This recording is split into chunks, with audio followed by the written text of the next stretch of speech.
Je suis Jasmine Boudjema, conseillère industrie à la CCI de l'Hérault. J'ai le plaisir de vous accueillir aujourd'hui et d'animer ce webinaire dédié aux synergies existantes entre innovation et industrie du futur. À mes côtés aujourd'hui, pour traiter de cette thématique, Christophe Bentanax, directeur de projet mutation industrielle à la région Occitanie, Patrice Garcia, délégué régional AFNOR, et Alexandre Matteux, président de l'entreprise SEG Diélectrique. Je vous remercie à tous les trois pour votre présence et votre disponibilité aujourd'hui.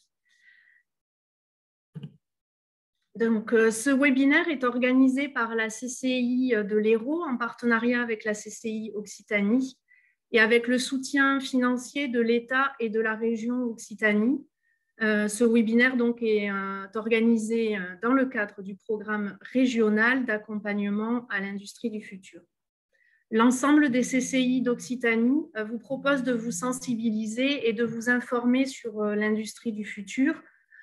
Concrètement, trois formes particulières pour traiter de ces thématiques au niveau des CCI d'Occitanie. Tout d'abord, l'organisation de réunions en entreprise ou de webinaires comme aujourd'hui ou d'ateliers en présentiel que nous organisons. L'ensemble des dates est mis à jour sur le site des CCI d'Occitanie, donc n'hésitez pas à en prendre connaissance.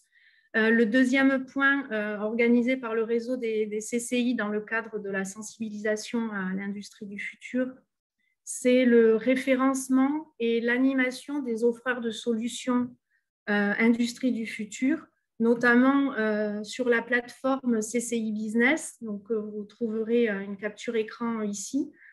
Si vous avez un profil offreur de solutions industrie du futur, n'hésitez pas à vous rendre sur cette plateforme et de vous y inscrire et de rejoindre l'une des communautés, dont la communauté offreur de solutions, pour pouvoir accéder à l'ensemble des fonctionnalités de la plateforme. Alors, avant de débuter la rencontre, je vais vous en rappeler rapidement le programme. Donc, tout d'abord, c'est M. Bentanax qui va prendre la parole et vous présenter le programme d'accompagnement à l'industrie du futur de la région Occitanie. Ensuite, ce sera Patrice Garcia qui va prendre le relais et qui parlera des synergies existantes entre innovation et industrie du futur. Son intervention sera complétée par le retour d'expérience de M. Matteux de la société SEG Diélectrique et nous conserverons un temps d'échange en fin de webinaire de 5 à 10 minutes pour répondre à vos questions. Alors, quelques rappels justement sur le webinaire avant de commencer. Vos micros sont coupés. Si vous avez des questions, n'hésitez pas à les poser en cliquant sur le petit bouton « Discussion ». On y reviendra à la fin de la présentation, comme je vous l'indiquais tout à l'heure. Après, vous avez aussi la possibilité de vous manifester en levant la main et on aura la possibilité en fin de webinaire d'ouvrir les micros pour que vous posiez ou précisiez vos questions directement. L'autre point technique, c'est que la séance est enregistrée, sera disponible sur la chaîne YouTube de la CCI de Occitanie. Et il y a également une diffusion en direct sur le Facebook Live de la CCI Hérault. Voilà, j'en ai terminé. Je vais arrêter mon partage d'écran et passer la parole à M. Bentanax. À tout à l'heure.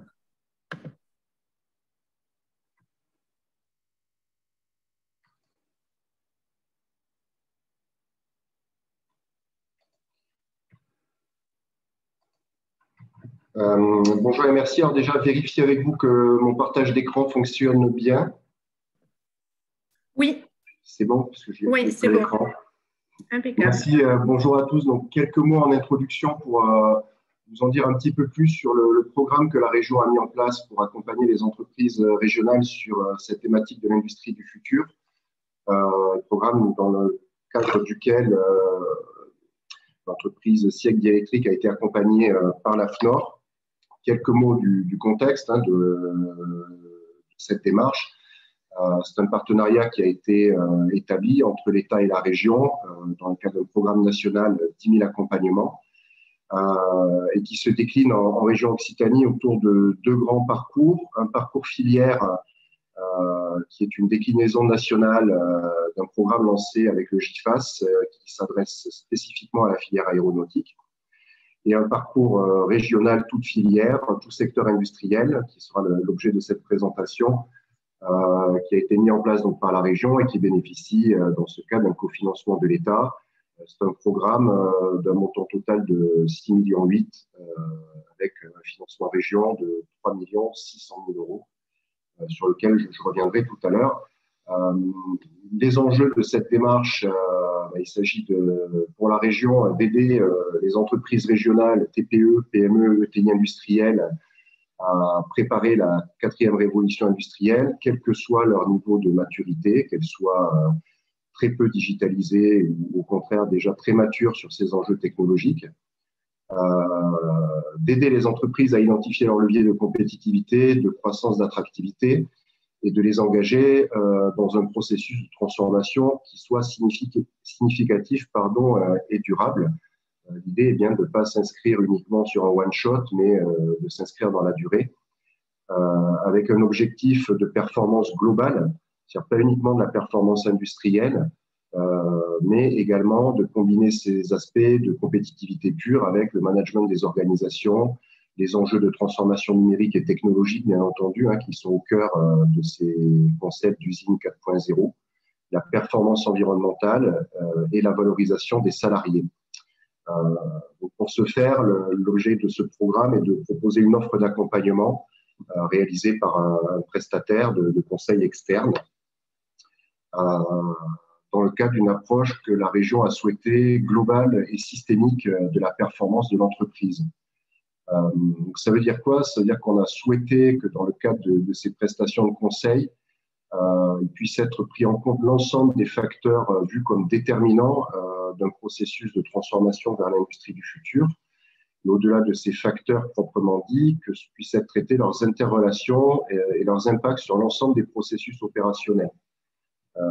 Ces facteurs, on en a identifié 7 qui sont listés ci-dessous. Le premier, bien entendu, et qui conditionne l'ensemble de cette approche stratégique, c'est la vision et la stratégie du dirigeant, c'est la vision de l'entreprise. Le deuxième volet, c'est le volet technologique lié à l'intégration des nouvelles technologies de production avancée, du numérique. Un volet performance industrielle, bien entendu, qui est le cœur d'usine et production. La performance organisationnelle, y compris sur ces aspects qualité qui sont chers à la FNOR, mais aussi les enjeux liés à l'entreprise étendue. La performance environnementale et énergétique, puisque la vision qu'on a souhaité porter de cette industrie du futur, ce n'est pas uniquement une industrie plus performante sur le plan de la productivité, mais c'est aussi une industrie plus performante sur le plan environnemental et qui répond à des attentes sociétales.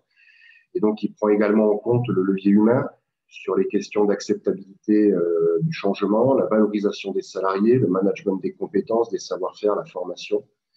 Et enfin, un dernier levier qui est celui de la performance économique et notamment des nouveaux modèles permis aujourd'hui par la digitalisation autour de la servicisation ou encore d'enjeux tels que l'économie circulaire. Pour mettre en place ce programme, on s'est appuyé sur des prestataires que l'on a référencés, qui sont au nombre de 7. Donc, l'AFNOR, bien entendu, qui va nous présenter tout à l'heure, par la voix de Patrice Garcia, sa méthodologie et l'accompagnement réalisé, mais également 6 autres prestataires dont les noms apparaissent à l'écran et qui sont laissés au libre choix en fait, des entreprises en fonction des contacts pris de leur secteur d'activité, leurs enjeux. Ces prestataires, ils ont été référencés pour répondre à cette approche systémique dont je parlais tout à l'heure. C'est-à-dire que nous n'avons pas souhaité spécifiquement avoir des cabinets spécialisés sur une technologie ou sur un des 7 leviers évoqués, mais bien des prestataires qui répondent à une approche architecte de la transformation. Le deuxième point essentiel pour nous était qu'ils ne soient pas offreurs de solutions technologiques propriétaires pour qu'ils puissent être des tiers de confiance pour l'entreprise accompagnée. Et enfin, bien entendu, qu'ils soient en capacité de démontrer une expérience déjà éprouvée dans la transformation vers l'industrie du futur, que ce soit par leur méthodologie, leur référentiel et leur capacité à mobiliser des offreurs de solutions, soit technologiques, soit en expertise complémentaire. Donc, ces prestataires comme l'AFNOR ont ce rôle d'architecte et d'interlocuteur privilégié de l'entreprise, dans un rôle de pilotage du projet de transformation. C'est à lui qu'il revient d'identifier, de proposer, de coordonner des interventions d'experts en fonction des priorités et des besoins qui sont définis par le dirigeant dans le cadre de sa stratégie.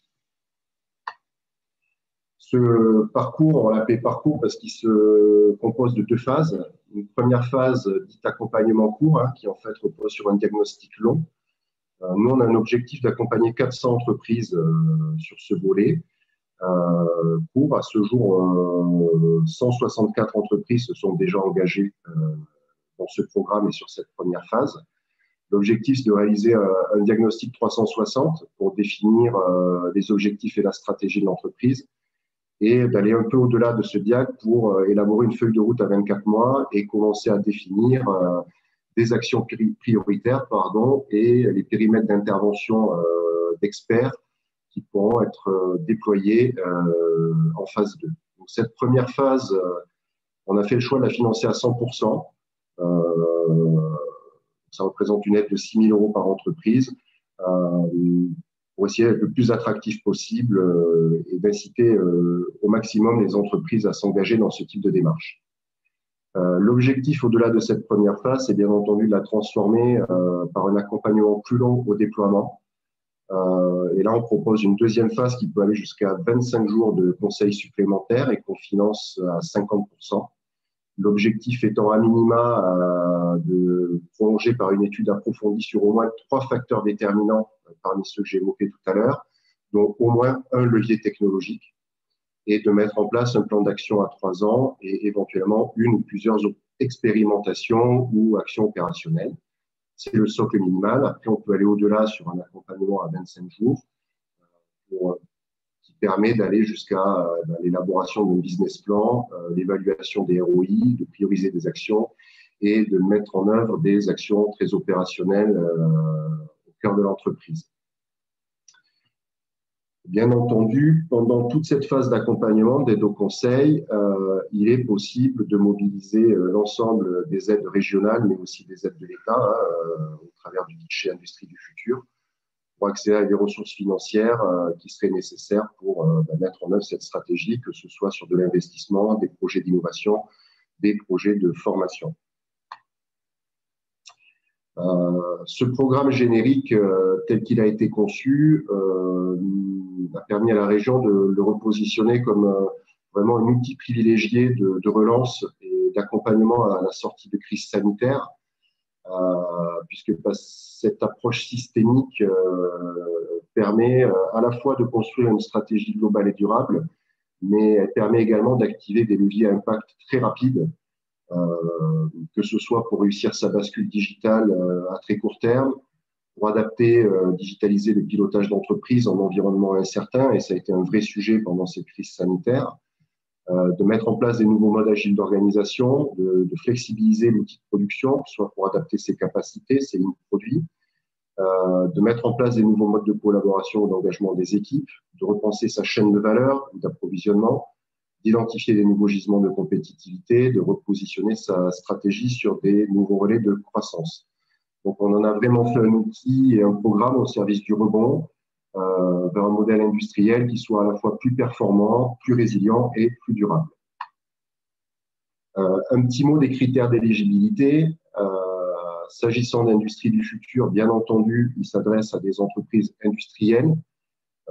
On a souhaité avoir une acceptation assez large de cette activité industrielle et pouvoir accompagner des entreprises ou des établissements qui ont une activité principale de production, de fabrication ou de transformation, ou des activités qui combinent des processus industriels et des facteurs de production de biens ou de services. Bien entendu, il faut que l'entreprise candidate dispose d'au moins un établissement ou que l'établissement concerné soit situé sur le territoire de la région. Sont éligibles les TPE, les PME, mais aussi les ETI au sens de la réglementation européenne, dont les critères sont brièvement rappelés, c'est-à-dire moins de 5 000 salariés, un chiffre d'affaires de moins d'1,5 milliard et un total de bilan inférieur à 2 milliards. Il faut disposer d'au moins un premier bilan d'activité sur 12 mois et disposer de fonds propres au moins égaux au montant de la subvention. Ça, ce sont les règles classiques d'intervention de la région. Et enfin, un dernier petit point qui concerne les plafonds d'aide de minimis, puisque c'est notamment pour la première phase du parcours, étant financée à 100%, elle s'appuie sur ce régime spécifique. Un dernier mot de manière plus opérationnelle pour intégrer le parcours régional et déposer sa demande d'aide. Donc, tout passe désormais par le Hub Entreprendre, dont vous avez l'adresse à l'écran. Donc, il vous faut créer un compte si vous n'en disposez pas déjà. Et une fois votre compte créé, sélectionnez les programmes Industrie du futur, choisir un référent. Alors, un référent, qu'est-ce que c'est? C'est l'interlocuteur qui sera votre interlocuteur privilégié sur l'ensemble de vos projets, demandes d'aide publique, et qui peut être soit un chargé de mission de la CCI, soit un chargé de mission de l'agence ad hoc, soit un chargé de mission des services économiques de votre communauté de communes, de votre communauté d'agglomération. Et donc, il vous faudra également choisir un prestataire parmi la liste des prestataires référencés, puisque c'est une obligation pour bénéficier de ce financement. Et ensuite, tout le dépôt du dossier s'effectue directement en ligne via le portail des aides dématérialisé qui est synchronisé avec le Hub Entreprendre.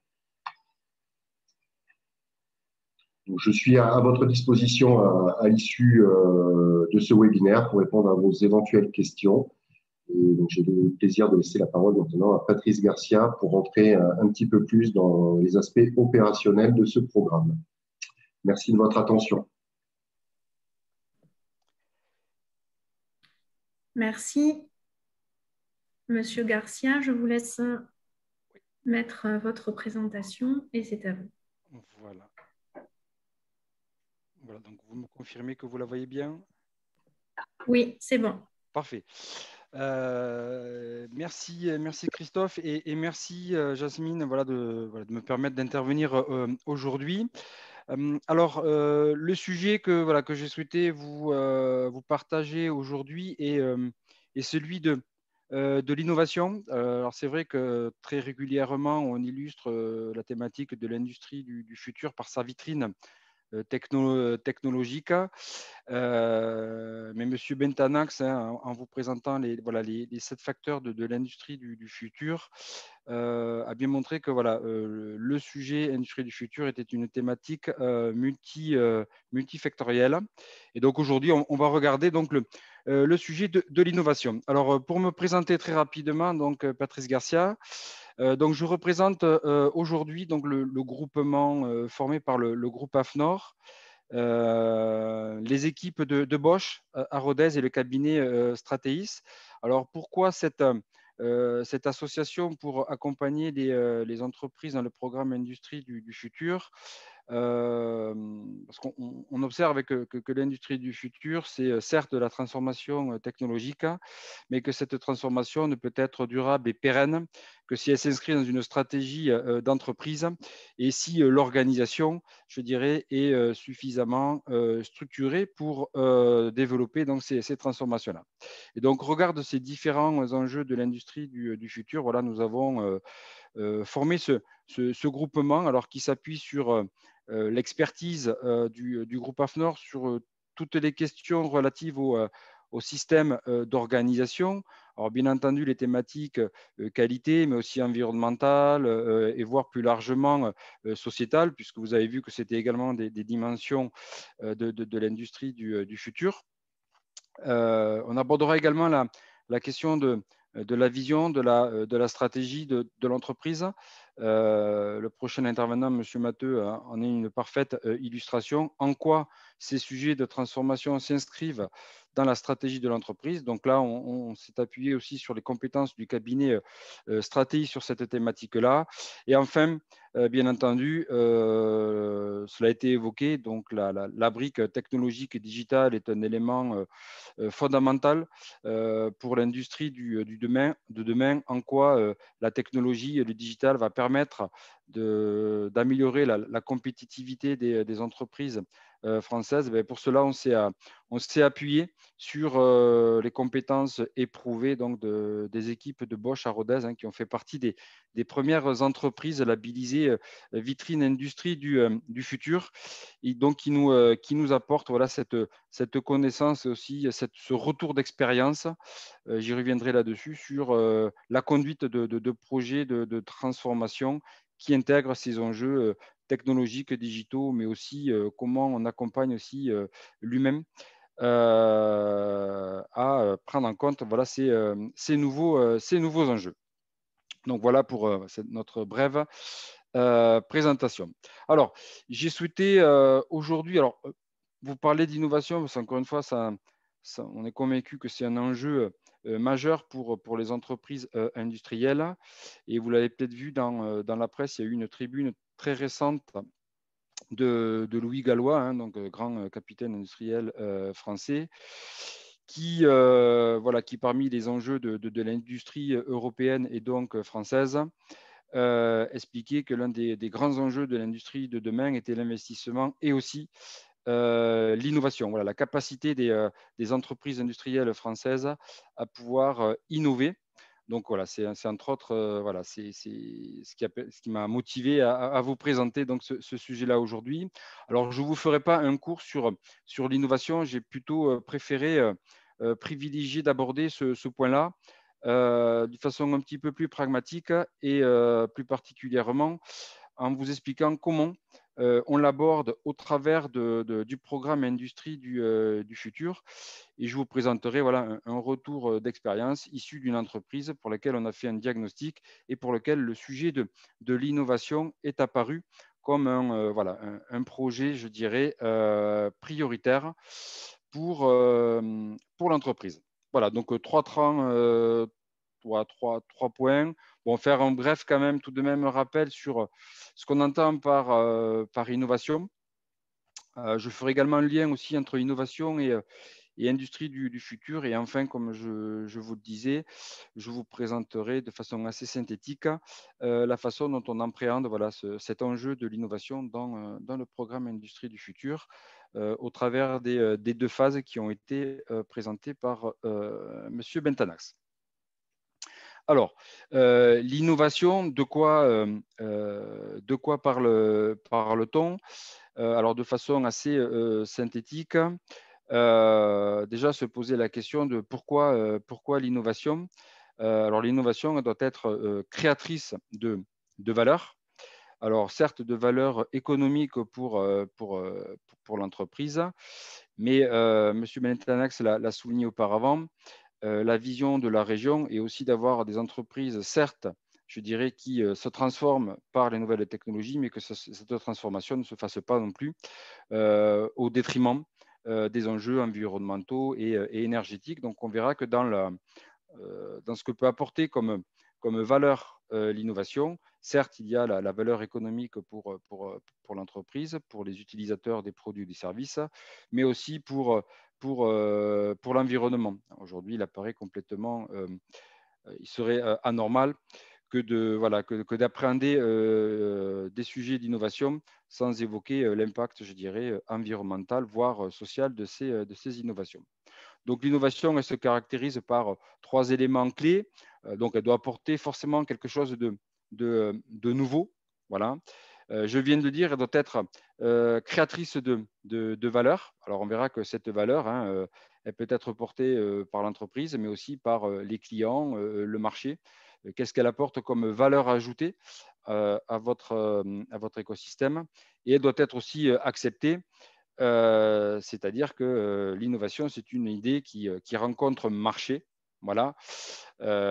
Contrairement je dirais, aux inventions, hein, mais l'innovation, elle doit correspondre à un besoin, voilà, d'un acteur de votre écosystème, hein, voilà, que ça peut être client, marché, utilisateur finaux. Donc ça, ce sont des questions qui sont fondamentales et sur lesquelles nous challengeons donc les entreprises si l'innovation s'avère, je dirais, un élément, je dirais, important pour l'entreprise. Alors l'innovation, il y a plusieurs types. Alors c'est vrai que très généralement, quand on évoque l'innovation, on est plutôt sur, on l'illustre par des innovations produits ou de services, hein, qui sont bien entendu un élément, je dirais, important. Mais il y a d'autres formes d'innovation. L'innovation de procédés et d'organisation. Cela a été évoqué. Vous avez vu que l'enjeu organisationnel est l'un des sept leviers de l'industrie du futur. Donc, nous allons aussi challenger sur les entreprises, sur finalement en quoi elles pourraient innover dans leurs procédés, voire dans leur organisation. L'innovation marketing et commerciale, donc ça fait lien aussi avec le produit, comment on peut innover sur ces sujets-là. L'innovation technologique, en quoi la technologie, le digital peut permettre à votre organisation de pouvoir innover. Innovation en modèle d'affaires, donc ça aussi, vous l'avez vu, ça fait partie des facteurs de l'industrie du futur, les nouveaux modèles économiques. Donc, on va aussi challenger l'entreprise sur finalement quel est son modèle économique aujourd'hui et s'il n'y aurait pas intérêt je dirais, à le faire évoluer. Et bien entendu, l'innovation sociale qui peut être aussi un axe sur lequel l'entreprise peut se challenger. Donc voilà quelques mots très rapides sur ce que l'on peut entendre par innovation. Elle est plurielle, mais la question à se poser, c'est pour quelle valeur. Voilà. Donc ça, c'est aussi, on verra que c'est un élément, je dirais, important sur lesquels on va questionner l'entreprise. Alors sur l'innovation, mais sur l'ensemble des autres sujets de l'industrie du futur, on veut éviter les effets gadgets. Et tout levier de l'industrie du futur ne sera pertinent que si à un certain moment, il correspond à un enjeu stratégique de l'entreprise et s'il s'inscrit bien dans la vision du dirigeant. Alors, l'innovation, pour qu'elle soit durable et pérenne, il faut qu'elle se structure, il faut qu'elle s'organise, à l'instar d'autres disciplines dans les entreprises, telles que le management de la qualité, de l'environnement, de l'énergie, qui ont montré toute leur efficacité auprès des entreprises. Et bien, pour l'innovation, il en est de même. Alors, pour votre information, il existe une norme internationale sur le management de l'innovation, donc c'est l'ISO 56002, voilà, alors que je ne présenterai pas aujourd'hui, mais voilà, c'est un document sur lequel vous pouvez toujours vous pencher. C'est un fabuleux recueil de bonnes pratiques. Donc, vous avez ici un petit peu le process d'innovation dans une entreprise telle qu'il devait être pour qu'encore une fois, il soit pérenne et créateur de valeur. Alors, quels sont les inputs pour générer l'innovation? Il y a déjà la vision du dirigeant. Est-ce que l'innovation est un enjeu pour le dirigeant? Donc ça, c'est un élément déjà qui peut impulser l'organisation à travailler sur ces questions d'innovation. Donc ça, on est plutôt sur des facteurs endogènes. Et puis, il y a des facteurs exogènes. Ça peut être les clients qui peuvent vous challenger sur votre capacité à innover. Ça peut être le marché où vous sentez des tendances. On voit bien qu'aujourd'hui, les clients, ils attendent certes un produit qui correspond à leurs besoins, mais on voit bien qu'ils s'interrogent de plus en plus sur quel est l'impact environnemental du produit, où est-ce qu'il est fabriqué. Voilà. Donc ça, c'est des éléments qu'il faut, je dirais, intégrer et voir comment ces éléments qui peuvent parfois paraître comme des contraintes, je dirais a priori, peuvent être au contraire des facteurs qui vont vous pousser à innover dans les solutions que vous pouvez proposer. La technologie aussi est certainement un levier qui devrait permettre aux entreprises de pouvoir innover par les nouvelles perspectives qu'elles peuvent offrir. Voilà. Donc ça aussi, c'est un élément, je dirais, important à prendre en compte.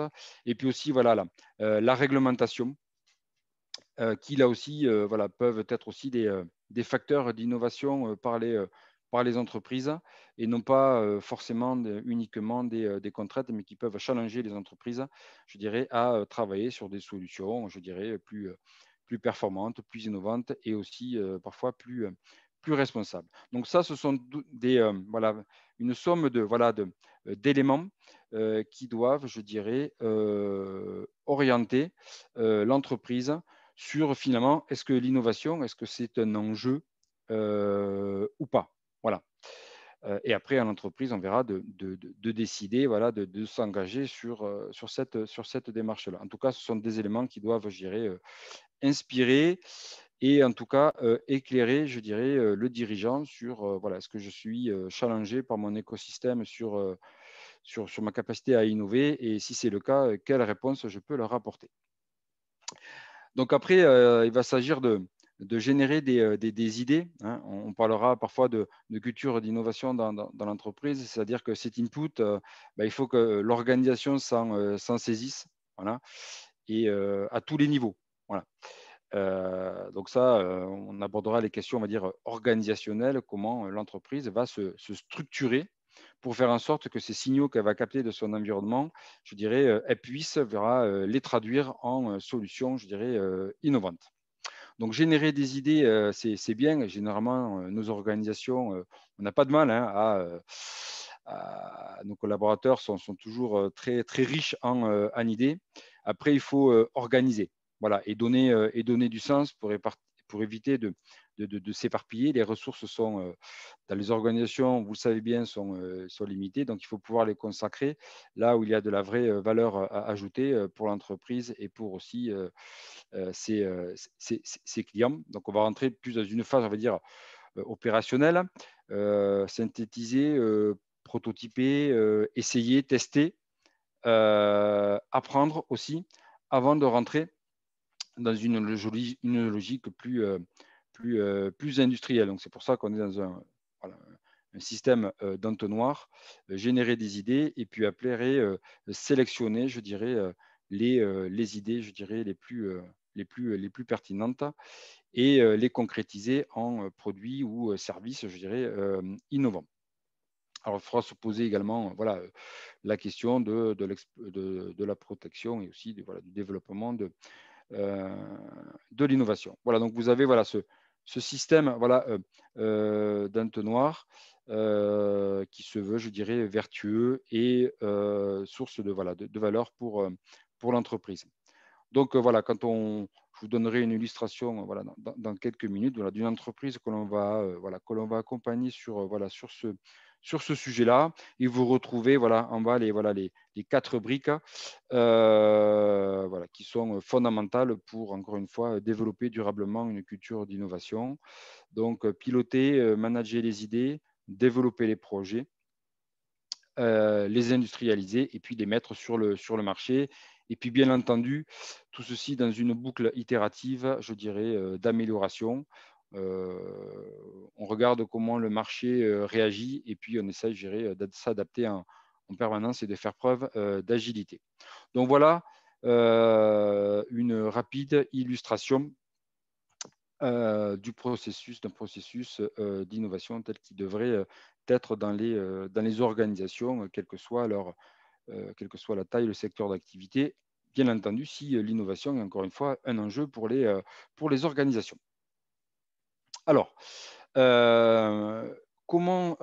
quel lien entre innovation et industrie? J'ai déjà donné quelques éléments, mais je voudrais repartir.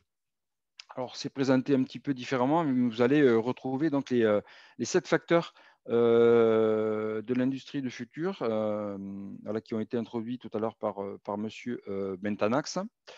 Alors, en tout cas, nous, c'est dans notre approche. Hein, effectivement, cela a été dit, l'idée, c'est d'avoir une approche, je dirais, systémique de l'ensemble de ces leviers de l'industrie du futur. Alors, quand on dit approche systémique, c'est qu'on s'aperçoit bien qu'ils sont intercorrélés les uns aux autres et qu'il faut pouvoir donner du sens à l'ensemble de ces sujets-là.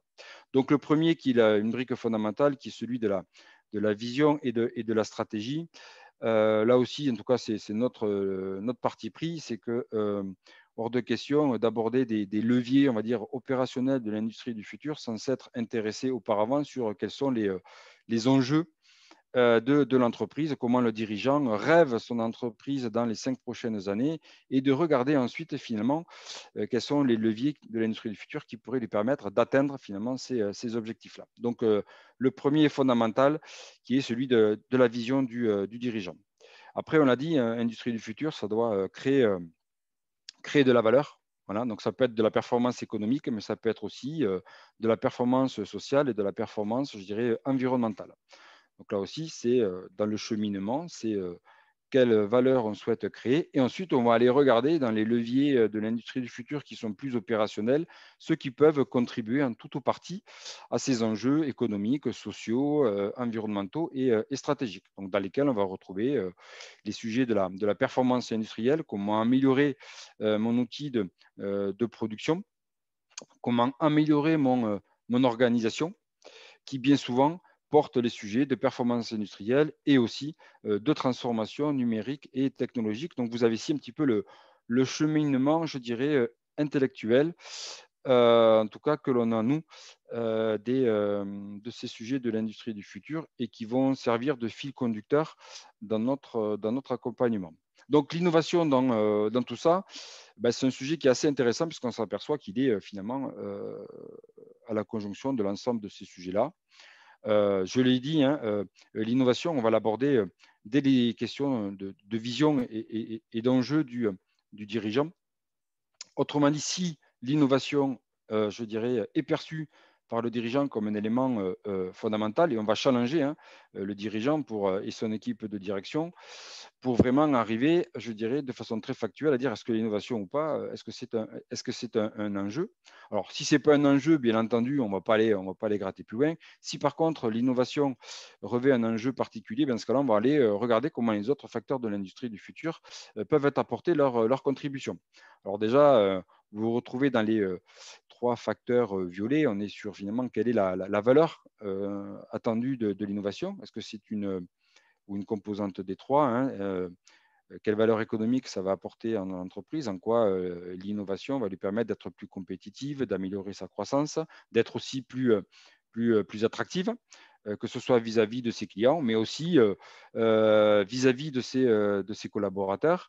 Hier, j'étais avec une entreprise, une PME toulousaine industrielle qui me disait si on n'innove pas, on va avoir du mal à conserver nos ingénieurs. Voilà, pour lesquels il n'y a pas forcément une promesse, on va dire, d'évolution en matière hiérarchique, mais par contre, ils savent très bien qu'ils pourront les garder s'ils leur permettent de s'épanouir pleinement dans l'innovation produit. Donc, l'innovation porteur de valeur économique pour l'entreprise. Cela a été dit également aussi quelle valeur environnementale elle va apporter, voilà, en quoi elle va améliorer la performance du produit, du service ou de l'entreprise en matière environnementale.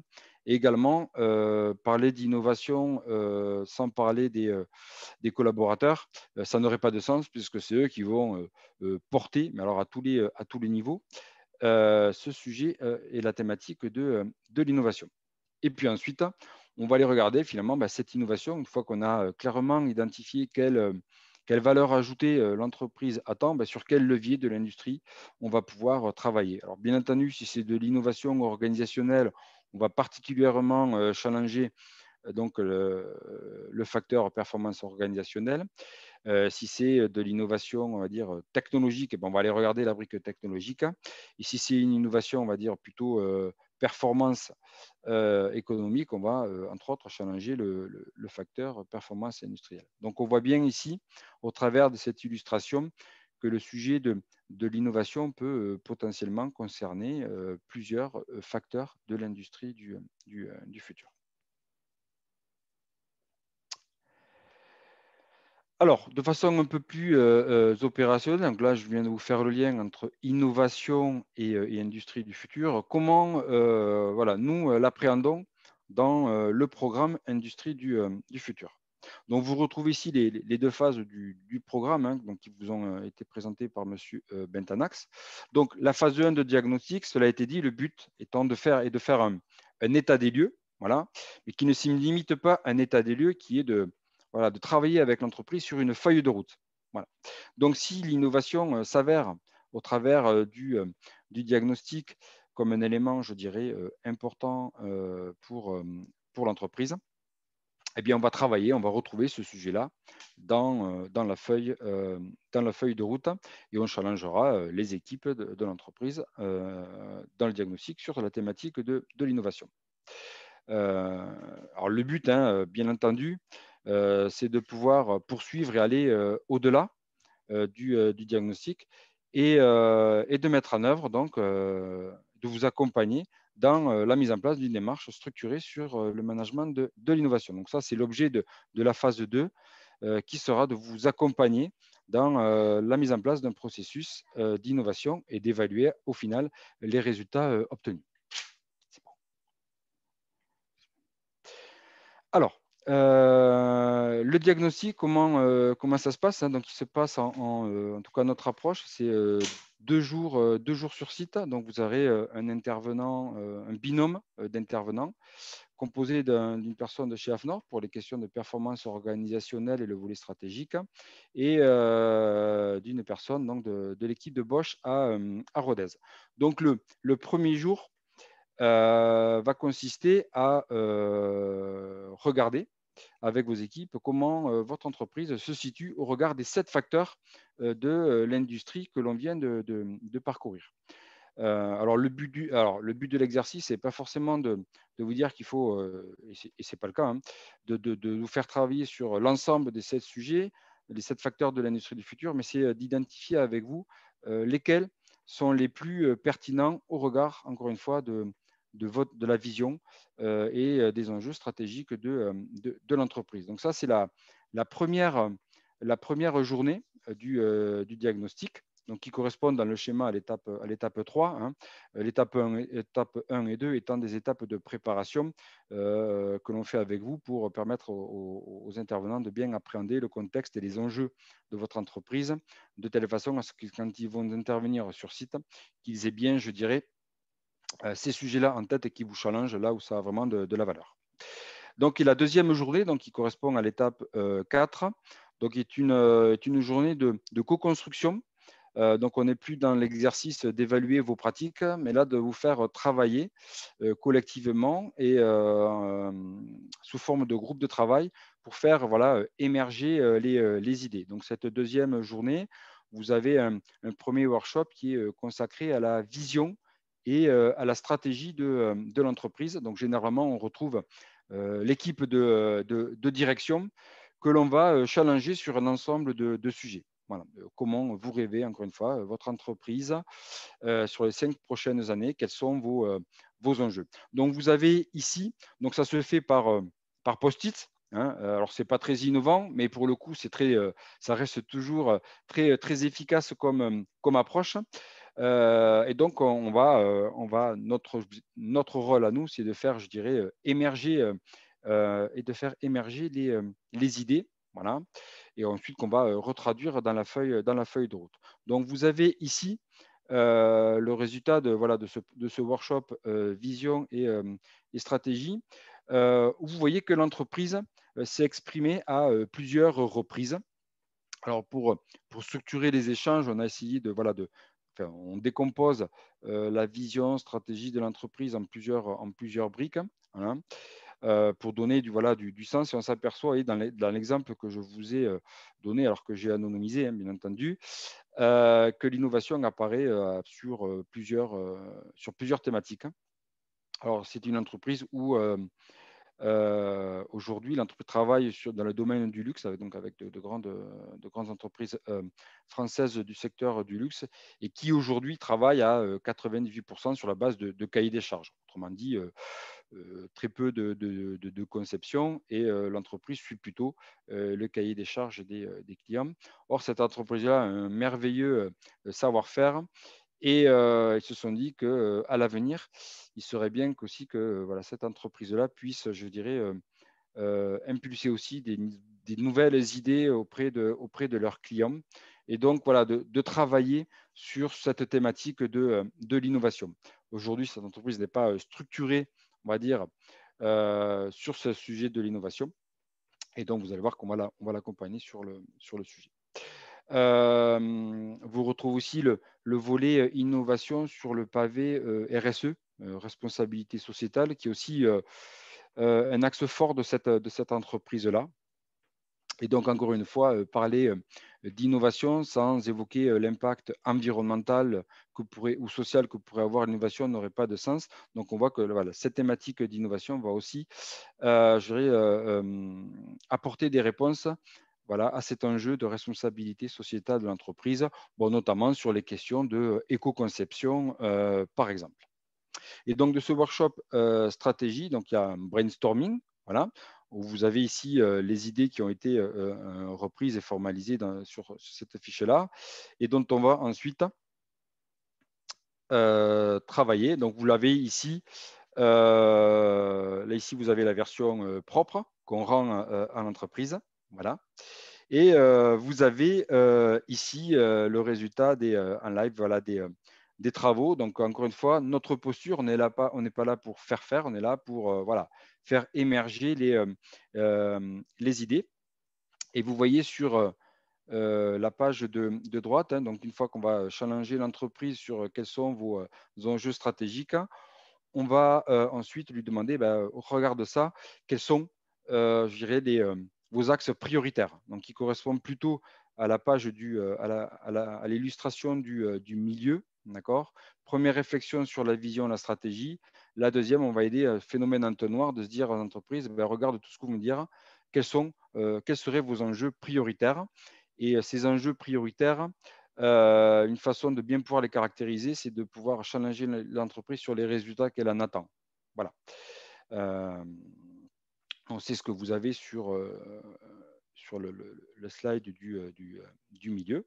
Voilà. Et l'illustration de droite donc, correspond au deuxième workshop qui va dire, voilà, on a identifié que l'innovation, c'était un sujet stratégique pour votre entreprise. On l'a sélectionné comme un sujet prioritaire. On a défini qu'est-ce qu'on attendait en termes de valeur, de saut de performance et d'objectifs de cette innovation. Et on va regarder ensuite sur le workshop transformation organisationnelle comment on pourrait le mettre en place et sur quel levier il faudrait agir pour actionner l'innovation. Et vous voyez ici que l'entreprise avait identifié de définir voilà, un processus, en tout cas une démarche d'innovation au sein de l'entreprise. Voilà. Donc, c'est pour vous montrer comment ce sujet de l'innovation a émergé et comment on fait émerger donc, les sujets de transformation importants pour les entreprises. Voilà, donc là, vous avez encore une fois une illustration en image.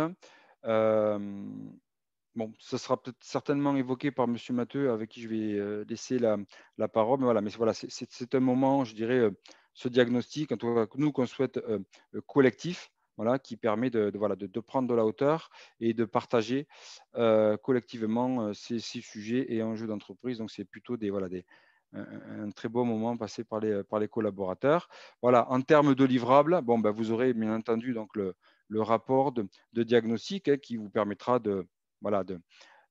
d'avoir les préconisations, les points forts identifiés, les points d'amélioration qui ont été identifiés sur chacun des facteurs de l'industrie par les intervenants.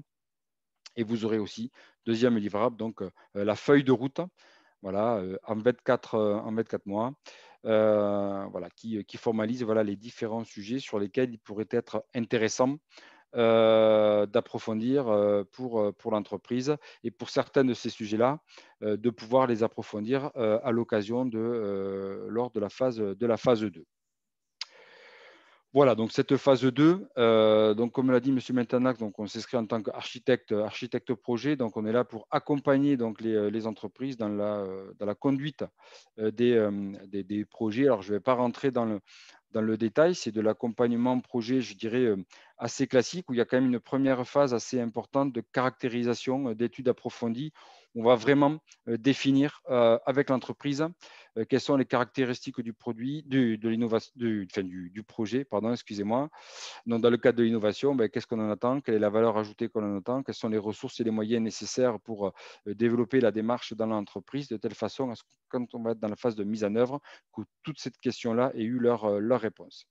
Et puis, la petite particularité de notre approche, c'est que les entreprises que l'on va accompagner pourront aller rencontrer les équipes de Bosch à Rodez, pour partager ces sujets-là. Alors, ce n'est pas que de la visite d'entreprise. Le but étant de pouvoir partager ces sujets de transformation.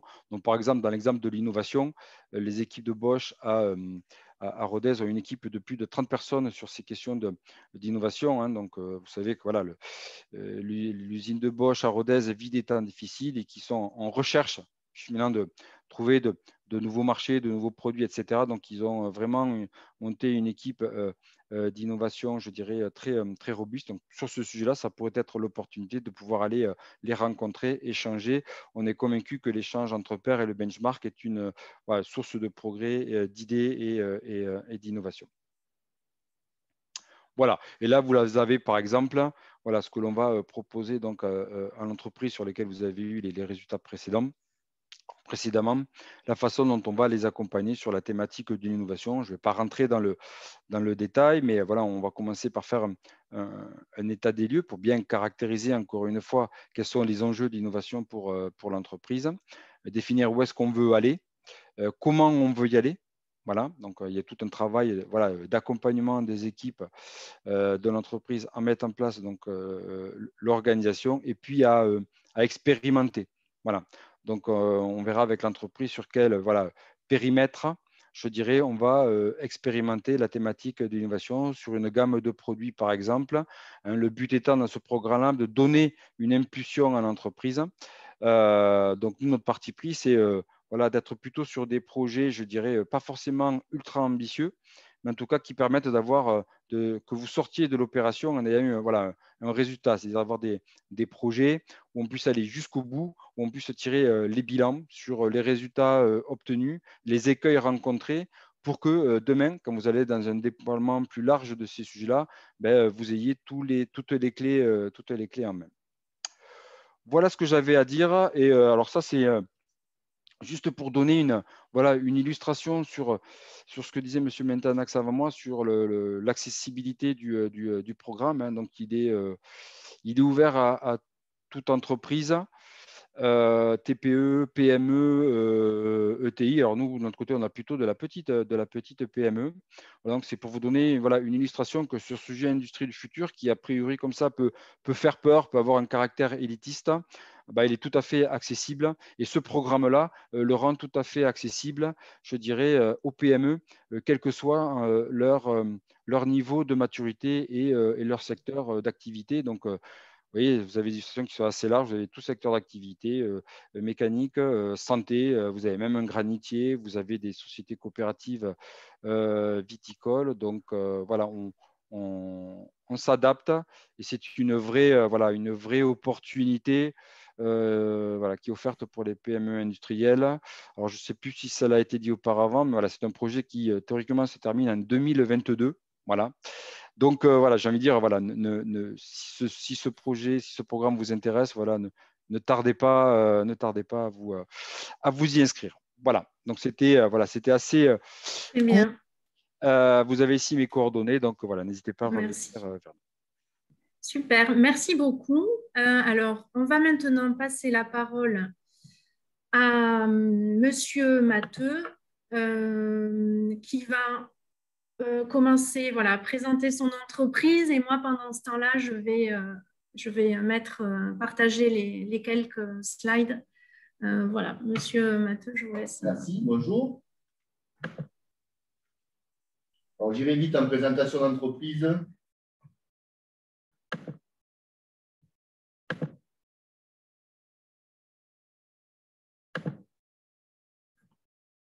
Vous l'avez pas?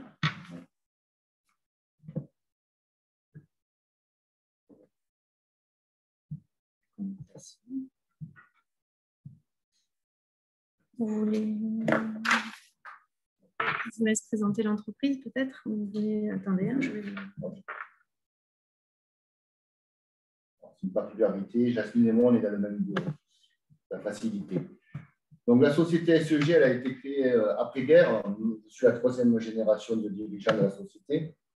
Nous étions historiquement sur Montpellier. Nous avons basculé sur tout ça dans les années 80. Nous sommes 48 personnes. Nous fabriquons des isolants pour les moteurs électriques. Sans ces isolants, un moteur électrique fait un faux contact et ne marche pas. Donc, je ne rentrerai pas dans la complexité des films que nous fabriquons, mais c'est des films assez techniques. Nous sommes ISO 9001, ISO 14001 et depuis début d'année IATF 16949 qui est la certification automobile.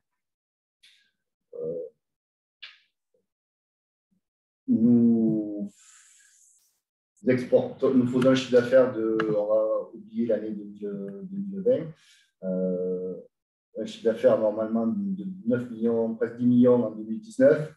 60% de notre chiffre d'affaires est fait à l'exportation. Nous sommes le seul fabricant de matériaux que nous faisons d'isolants souples en France. Nous avons des partenariats divers et variés avec des grands groupes, notamment des chimistes comme Dupont, 3M, Solvay. Nous faisons partie de l'aérospace du Palais de l'IRT Saint-Exupéry. Nous faisons partie de Bolivia, qui est un syndicat d'aplaturgie. On fait partie de Franchini. Beaucoup d'entreprises, de syndicats divers et variés. Nos marchés sont les machines tournantes, tout moteur électrique, et de plus en plus, ça se trouve dans les véhicules hybrides. Et nous avons un panel de clients qui sont des grands donneurs d'ordre comme Valeo, ABB, Siemens, des Safran pour les plus importants. En début d'année, nous avons participé, nous avons décidé de faire l'industrie du futur. On était en pleine Covid, c'était le moment où c'était calme, même si ça ne prend pas beaucoup de temps, mais c'était savoir où on allait. Si le chemin que nous avions pris était le bon, si les actions engagées étaient dans la lignée de ce qu'on souhaitait.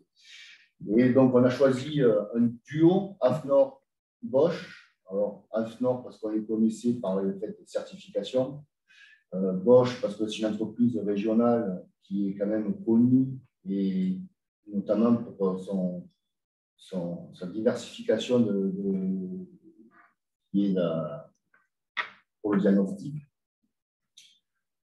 Et même M. Garcia a bien expliqué comment ça s'était passé, c'est-à-dire une vision du dirigeant, une sorte de question-réponse pendant une paire d'heures, puis 2 journées complètes avec mon encadrement, une dizaine de personnes, plus des workshops avec les gens d'atelier, les gens du laboratoire, les gens de la qualité.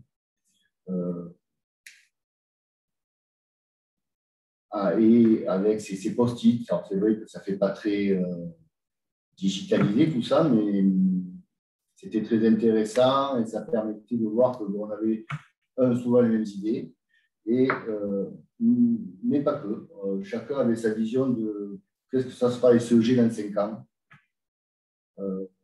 Ça a permis de partager notre vision, avoir tous le même point vision dans les 5 prochaines années avec le chiffre d'affaires que l'on souhaite, les effectifs.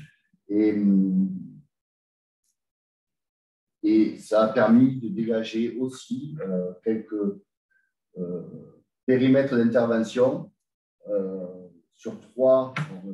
Monsieur Garcia vous a présenté 7 triptyques, enfin 7 leviers. Nous, on en a 3 qui sont ressortis, qui est la performance industrielle. Nous sommes une entreprise industrielle, donc c'était carrément le leitmotiv du programme Industrie du futur, avec dans cette performance industrielle la digitalisation de l'information, avec la mise en place de scanettes, de codes barres, d'écrans d'information dans l'entreprise, d'organiser tout ça via le réseau informatique. Pourquoi ça évite beaucoup ça fait gagner du temps, beaucoup moins de déplacements dans l'entreprise. Le but d'une entreprise, c'est de gagner de l'argent, le temps, c'est de l'argent.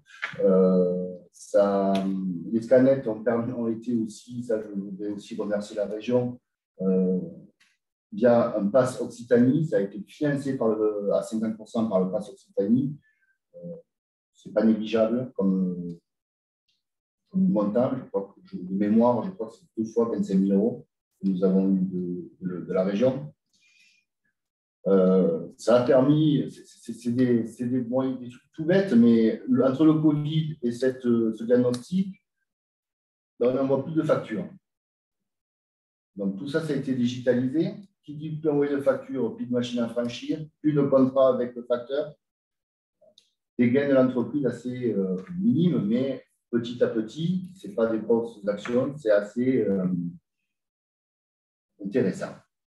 Il y a eu un autre levier qui a été la transformation managériale et organisationnelle. On parlait d'innovation. Le groupe nous a fait travailler sur l'innovation chez SEG. On a l'habitude d'innover, mais on a essayé de mettre en place qui fait quoi et quelles compétences la personne a pour pouvoir rentrer dans la team innovation. Et donc, on a fait une team innovation. On a même embauché, suite à ce diagnostic, des compétences que nous n'avions pas. Ça nous a permis de faire de l'innovation, notamment, et une sorte de bureau d'études. Et depuis, on a des demandes de nos clients qui sont assez... sur lesquelles on peut répondre plus rapidement et avec plus de compétences. Je sais que M. Garcia et Jasmine me poser des questions. N'hésitez pas si vous voulez. Oui. Oui, par exemple, on parlait de niveau de maturité de l'entreprise en termes d'industrie du futur. Du coup, votre avis là-dessus, est-ce qu'il faut être mature ou est-ce qu'effectivement c'est ouvert à tout type de niveau de maturité? Je pense que ce n'est pas nécessairement d'être mature, c'est ouvert à tout type de société. C'est avant tout un partage de ce que l'on connaît déjà. Il ne faut pas croire que l'industrie du futur, c'est après ce diagnostic, il y a plein de petits robots qui courent partout dans l'usine. Ce n'est pas vrai. J'avais fait un diagnostic il y a 5 ans, et je pense que tous les 5 ans, il faut se remettre à niveau. Tout type de société, que ce soit 10 personnes, 20, 30, peut participer. Ça ne prend pas beaucoup de temps.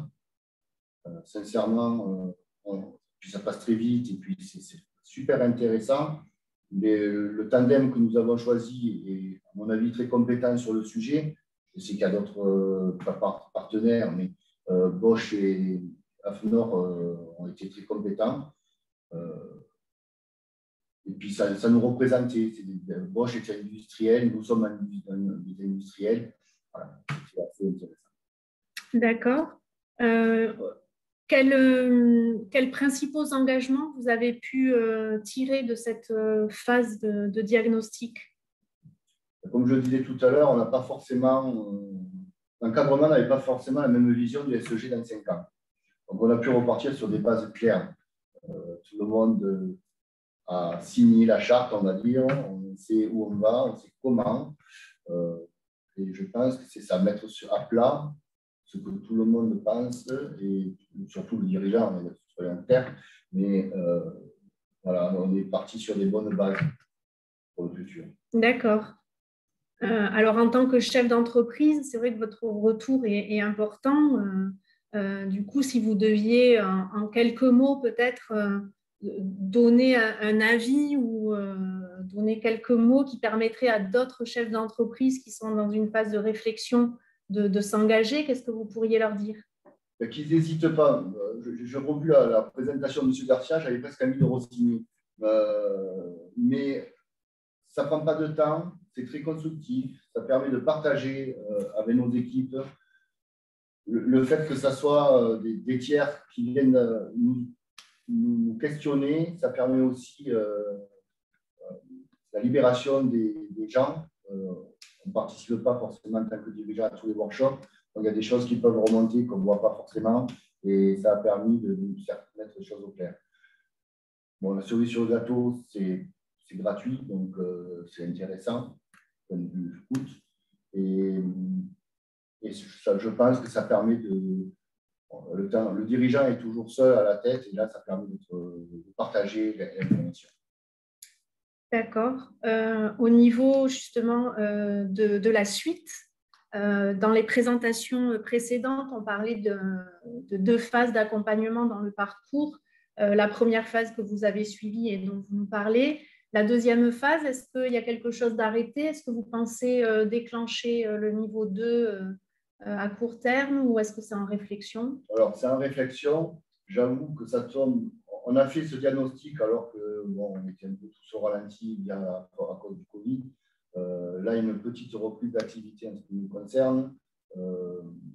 On a attaqué certains chantiers. Les montants ne sont plus les mêmes. Donc, je pense qu'on va faire on va la faire cette phase 2, mais certainement courant 2022. Très bien, merci. Merci à vous. Alors, je vous invite, si vous avez des questions, à les poser par le fil de discussion. Monsieur Bentanax et Monsieur Garcia peuvent se joindre pour y répondre. Comme j'indiquais au départ, vous pouvez utiliser lever la main là, si vous voulez prendre le micro. Alors, j'en vois une qui passe, je vais vous la poser.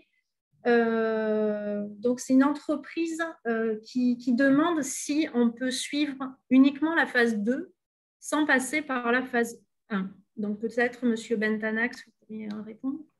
Oui, alors, le programme, il est vraiment conçu comme un parcours et donc avec un enchaînement de 2 phases, mais pour une raison simple, c'est que le constat qu'on a fait quand on a élaboré ce dispositif, c'est que quel que soit l'accompagnement réalisé par un prestataire, il s'appuie toujours sur son propre diagnostic.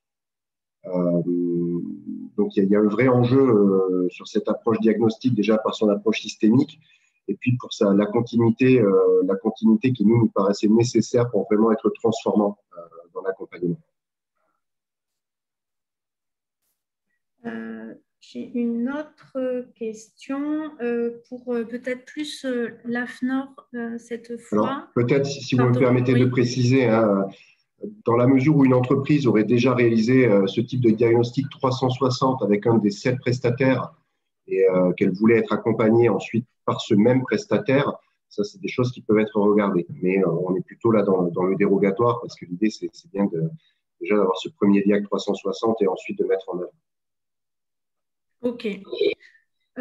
Pour la taille de l'entreprise, donc voilà, une TPE peut également prétendre à ce parcours, Monsieur Bentanax, Monsieur Garcia. Oui. Dès lors qu'elle a une activité industrielle telle que je l'ai définie tout à l'heure, hein, mais je pense que vous pourrez diffuser la présentation aux participants. Il n'y a pas de limite, au contraire.